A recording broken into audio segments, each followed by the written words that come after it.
All right, good morning, baseball way of lifers. It's Monday, the start of a new week. And you know what that means. We step outside of the baseball way of life realm and we go into the Utopian Baseball Universe. Now, I could tell you a lot about the Utopian Baseball Universe, but here's the man who could tell you everything about the Utopian Baseball Universe, what's going on this week, and the other highlights he may want to add. The one, the only, Mr. Joey Buchholz. Joey, tell us what's going on in your world.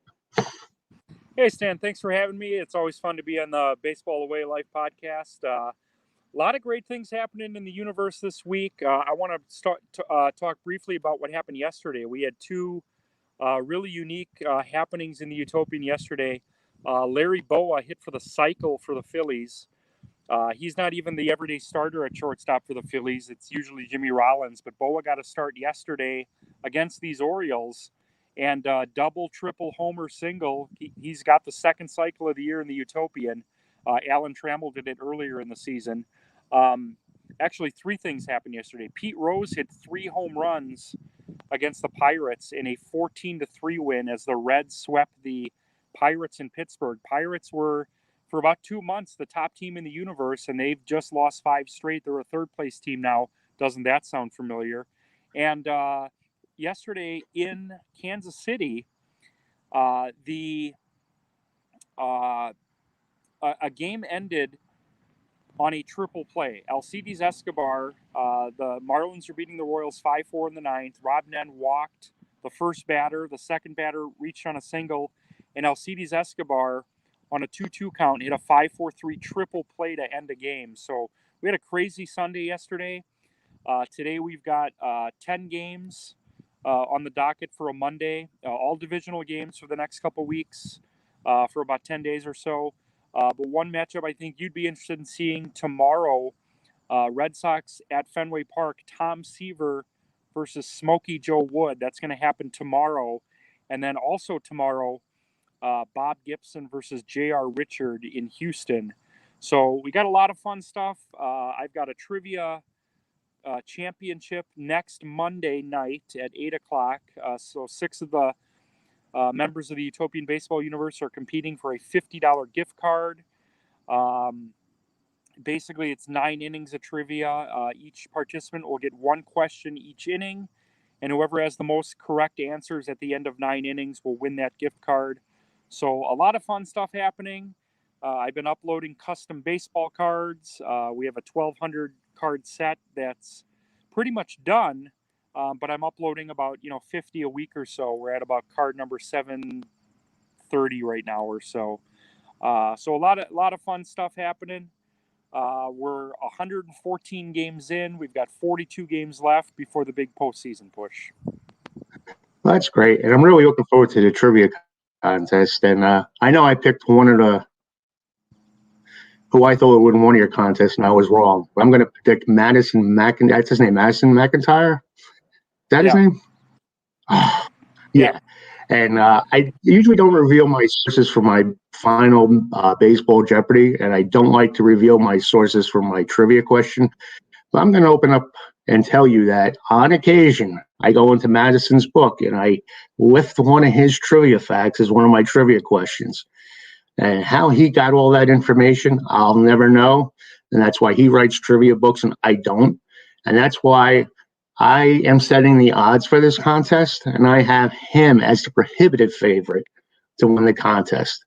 And for all those of you who have never seen this trivia contest, I highly recommend it. You got 6 of the best. Although I think the one time it was kind of by default we had our last contestant come in. But it was a good contest nonetheless, and he deserves to be there because just answering one of your questions is tough enough. So he deserves to be in there too, not taking anything away. But you're going to have 6 of the best trivia contest players, and I will be watching next Monday on that. Just the fact that I love trivia and I love the contest. Now I'm going to throw, I always think about things. Well, I have a brain, so I do think. But sometimes I think too much when it comes to baseball. I always love the origins and concepts behind the Utopian Baseball Universe, as well with other baseball things. And I was wondering, how far back have you been keeping stats on the Utopian Baseball Universe? So season 1 was last year. So we did 2020 was the first season. So we're in the middle of season 2. As far as the stats I keep, a lot of people ask me if I keep like comprehensive stats for all 32 teams. So the answer is kind of yes and no. I do keep a tally of everyone's home runs, all the pitchers' wins and loss records, saves. And then what I do is, based on just eyeballing the PDFs of the results over the past 4 months, I create top tens for everything else. So I usually reveal those at the end of August or early September and say, okay, these are the top 10 doubles, top 10 stolen bases. And then from that point on, I'll be specific and give a top 5 or a top 10 to have people check on it daily. So like right now, I can tell you, Wally Joyner leads the universe in hitting at 346. Cool Papa Bell leads the universe in steals at 38. Right now, I think we have two guys have 23 homers. Reggie Jackson and Jeff Bagwell have 23 homers. I want to say Sammy Sosa is the RBI leader. Tyler Glasnow is a 15-game winner. He's actually the only 15-game winner. The leader last year for the whole season was Steve Rogers at 18. And Kent Tekulve leads the universe in saves. The box scores I'm pulling from for the results go all the way back to 1902, and then the most recent one we use is 2019. I don't use anything from this year, 2020, because of all the 7-inning games and the runner on second base and all that. But the statistic, if I were to keep like OPS and WHIP and all that, I could never have any type of social life. So you get the leaders for all the kind of important, the back of the baseball card statistics, if you will. Well, Joey, as administrator of 4 groups, 3 of them revolving around, two baseball, one about a local musician, one about the fun stuff group. Can you tell me what a social life is? Because I don't have a social life administering all these groups. No, but it's a passion of mine. I'm only kidding about that. But it is a lot of work, and I don't think people realize how much work we do put into this, and especially you when you have to go and compile all these statistics. So what you do is greatly appreciated. From someone who does something like that, I know you give it a lot of effort and a lot of time. I guess my next question about the Utopian Baseball Universe is, now you said basically since last year you've been a little bit more detailed in keeping statistics.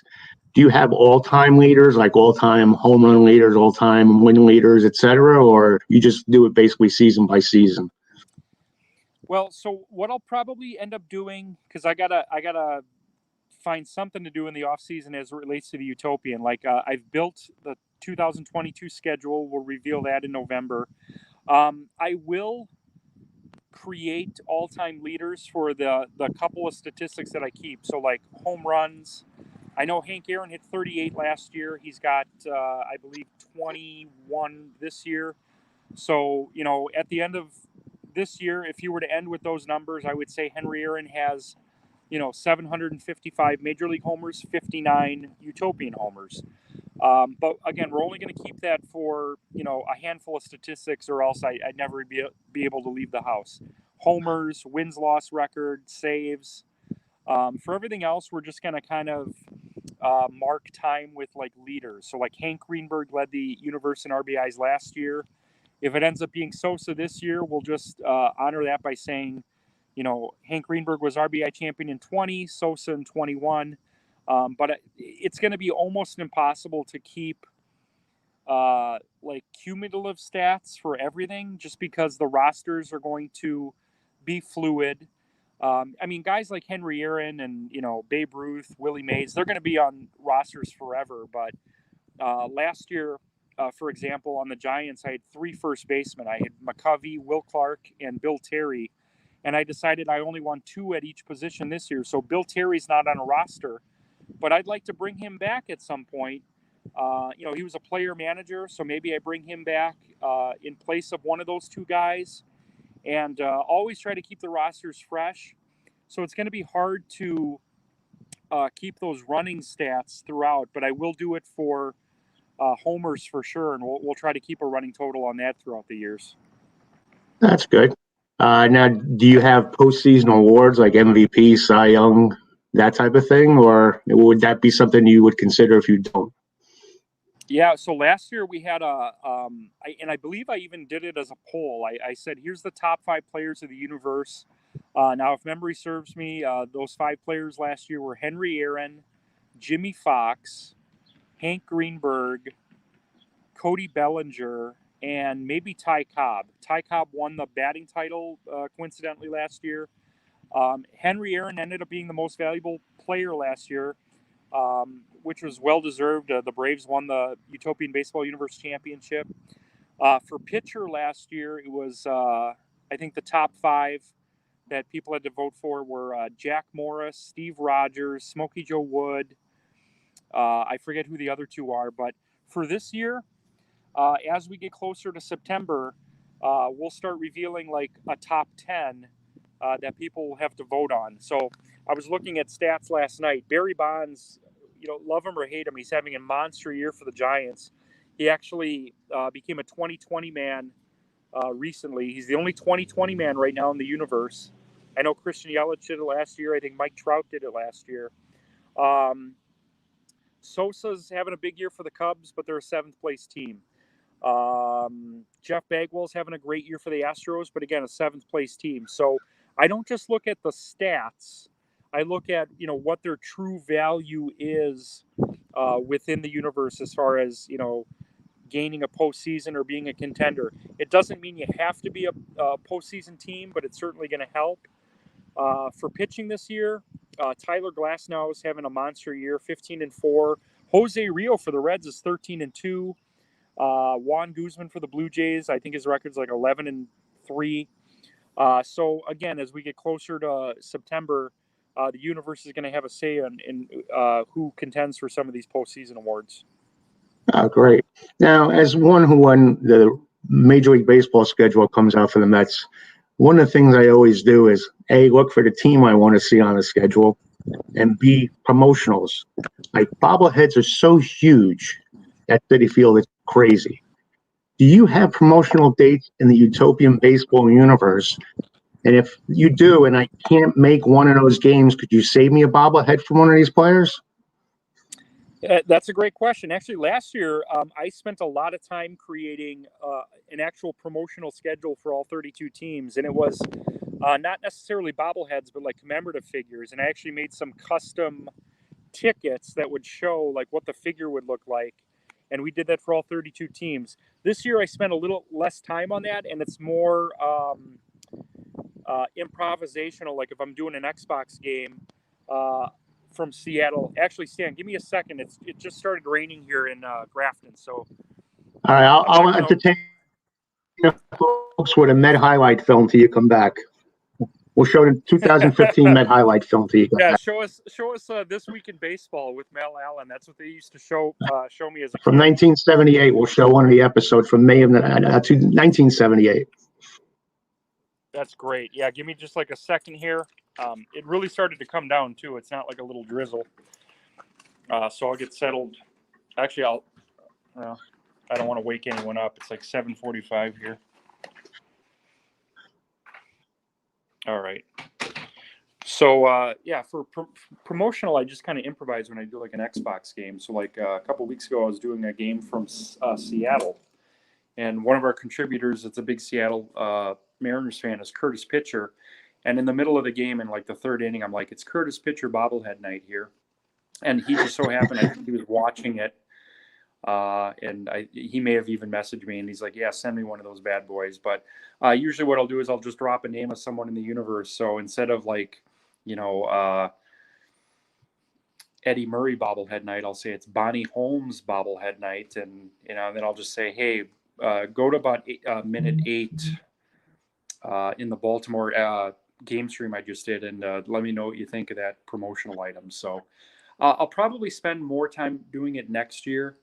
But the way the group grew, we went from 80 members to 1,000 members almost, it seemed overnight. I think we were on opening day, I think we hit 800 in 6 weeks. We grew it by 800 people. So yeah, I try to have fun with that in an improv setting, and maybe we'll do something next year. I'm actually a project I'm working on because I do the custom baseball cards and the custom baseball tickets. Is in 2022, I'm trying to create 12-month calendars for each team where I'd have 12 images for one for each month, and then a cover photo of the stadium. So I'm kind of working on that right now. Yeah, cool. Well, it's good to see you had a Curtis pitcher bobblehead. You probably know him better than me, but I compare his fandom to the Seattle Mariners like Brandon Nimmo is to the Mets. The guy is just like upbeat, enthusiastic, not a bad word for everybody, always positive. So for him to have a bobblehead, it's good for all the Utopian Baseball Universe people out there to have a positive role model like him with a bobblehead. So you did a good choice on picking him. And I'll expect a check in the mail, Curtis. I guess that's basically all the things on the top of my head that I had to talk about in the Utopian baseball world. We did get some comments from Salvatore Tartaglia. And as always, you learn something new about Salvatore every week. I'm glad he's always watching. May have tuned out right now, probably because he didn't get a bobblehead and he was offended. But anyway, that's just a joke. I have discovered he's a big Philly fan this week. And he came on, his first comment today was, "Hey, sorry about the broom, guys. Nothing personal. I know I'd catch the same from you both. Tails had been turned." Well, I just want to make a disclaimer. I have yet to say anything negative about the Phillies all year. We were in first place, but that's just me. And I enjoy the banter. I just don't get involved with it. I would give it out, but I just feel bad doing it. But I can take it. I'm good spirited that way. So anyone who wants to bash the Mets, they're welcome to. It doesn't hurt me at all. It doesn't offend me at all. But he even said you never had a lead in the entire series, and he's correct. We kind of laid an egg the whole series. And I went to the game yesterday not knowing when the tickets went on sale. I like to go at least once to Philadelphia, and I saw Sunday afternoon in August. Hopefully they're both relevant, and I'll see a good game.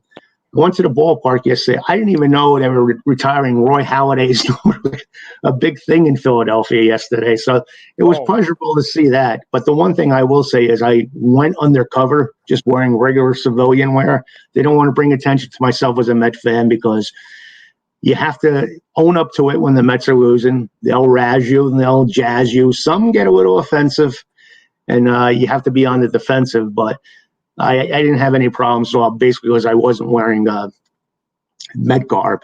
So like my friend that I went with says, maybe once in a while we should clap for the Phillies, because if you don't clap for the Phillies, they'll kind of know you're a Met fan.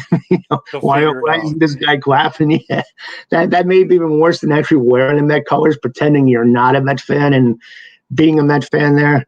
But I will say that Citizens Bank Park is a great ballpark. It's one of my favorites. It's built for baseball, and it's sort of like Citi Field. It's not elaborate, but it has enough to keep you entertained there the whole time. They kind of have the whole food court thing out in center field. So I enjoyed my stay there in Philadelphia yesterday. Despite sitting through that, I think going to the dentist and having 4 teeth pulled would have been more fun than going to that game. But seeing Zach Wheeler, I always say once a Met, always a Met. So if someone's going to beat you, might as well be Zach Wheeler. And one of the questions I posted was on my Met baseball group yesterday, should the Mets have made a more concerted effort to sign Zach Wheeler when he was a free agent? Now, this is pre-Steve Cohen, so pretend Steve Cohen was the owner. Would you have pursued Zach Wheeler as a free agent and pretend you're Steve Cohen? So it actually almost breaks my heart to say this because I love Wheeler. I remember the excitement when we traded for him. Based on, and I'm just basing this on what we already had at pitching, because we had DeGrom, Syndergaard. I was not in favor of backing the Brinks truck up to keep Zach Wheeler. It would have been nice to keep him around, of course. But I just, for me, it never seemed like he became, like, yeah, you remember the hype with Matt Harvey, and of course DeGrom has been the most dominant pitcher in baseball the last 3 or 4 years, and Syndergaard's had his run. Zach Wheeler for me never became that type of pitcher, so I was okay with seeing him go. Again, I didn't couldn't justify giving him whatever Philadelphia gave him. I wish him well. He's doing really well. I mean, I looked at his stats yesterday. He's got to be considered, a top 5 for the Cy Young with DeGrom not really even qualifying for the ERA title right now. So yeah, to ask me, would I have signed him? Not at what Philadelphia gave him, just because I thought we had enough pitching. Again, I love the guy. I love all the Mets when they leave. Like Matt Harvey, I root for him. I know he struggled a little bit. He's actually improved as of late a little bit, but no, I don't think I would have signed him. What about you, Stan? Well, two things regarding that. I would have signed them, but like you don't back up the Brinks truck. And when you do that, you upset the whole salary structure of the ball club. So as much as I would have wanted, and there was no way I thought any team would pay Zach Wheeler that kind of money, but the Phillies did, and God bless them. I think where the Mets dropped the ball was they really didn't pursue him at all. They just gave him that 1-year option and they didn't put anything on the table. So if they would have put a 4 or 5 year deal out there with a hometown discount that Zach Wheeler would have to take, I would have been happy with that if they made an effort. They made no effort at all. They basically conceded Zach Wheeler, okay, you're gone if you don't take the qualifying offer. So in that regard, I was a little upset. And again, at the time, it was the Wilpons doing it. So I can see, they were looking to sell the ball club and probably didn't want more payroll on there before they sold the ball club. But I was mixed emotions because Zach Wheeler, and I tell it to you straight, I mean, I'll tell you when I'm totally wrong all the time. More than half the time I'm wrong. But even when they had Wheeler, Syndergaard, Harvey, I thought Zach and DeGrom, I thought Zach Wheeler potentially had the most wicked stuff. His ball moved so fast, and he had so much stuff on the ball. I thought he was unhittable. The only thing was he could never harness it and make use of that talent. He really only had two seasons where he had half a year that was good in each season. Other than that, he was a mediocre pitcher.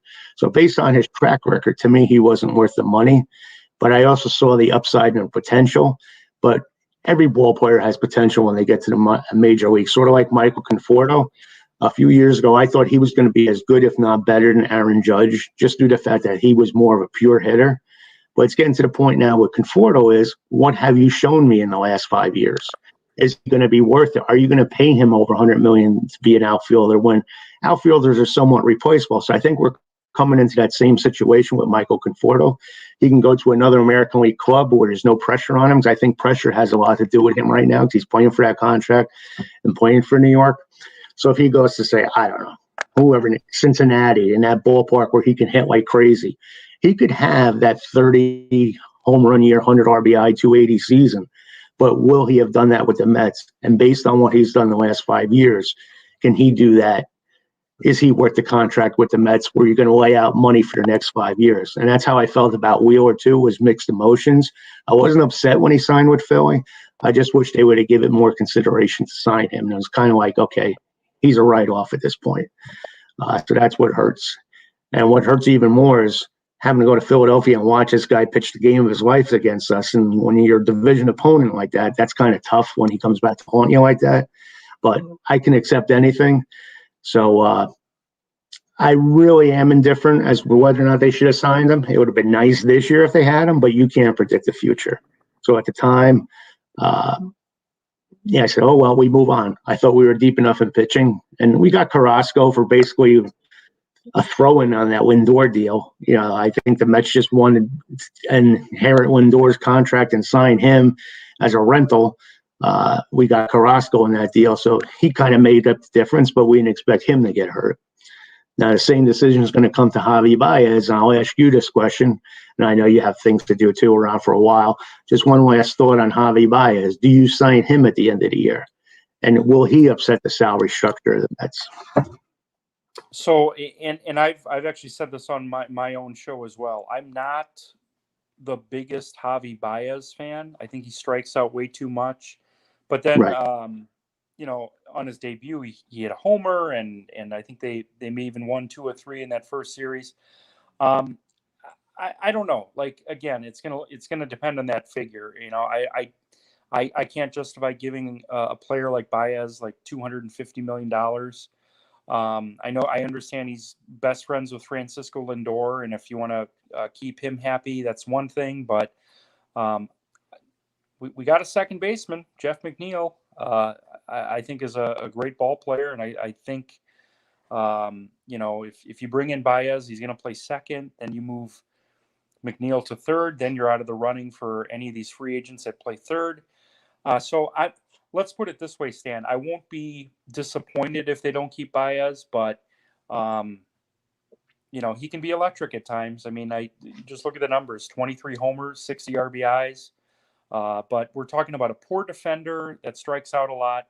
Not exactly someone I'd want to build a ball club around. I kind of agree with you on that too. That's what sucks about giving up a number 1 draft pick for him for just 2 months.